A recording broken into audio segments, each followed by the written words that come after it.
বন্ধুরা, গর্ভবতী মেয়েটি ব্যথায় কাতর হয়ে রাস্তায় দাঁড়িয়ে ঝড় বৃষ্টির মধ্যে চিৎকার করে মানুষের কাছে সাহায্য চাচ্ছিল, কিন্তু কেউ তাকে সাহায্য করল না। ঠিক তখনই এক সবুজ তোতা পাখি তার দিকে নজর দেয় এবং সুন্দরী মেয়েটার অসহায় অবস্থা বুঝতে পারে। তোতা পাখি সঙ্গে সঙ্গে অ্যাম্বুলেন্সে ফোন করেন। কিছুক্ষণ পর অ্যাম্বুলেন্স এসে পৌঁছায় এবং ডাক্তাররা দ্রুত মেয়েটিকে তুলে নিয়ে চলে যায়।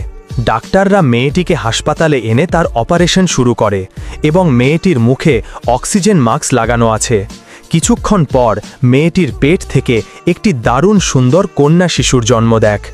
মেয়েটি খুশিতে তার বাচ্চাকে জড়িয়ে ধরে। তারপরও তোমরা তো তোতা পাখির জন্য লাইক আর সাবস্ক্রাইব করনি।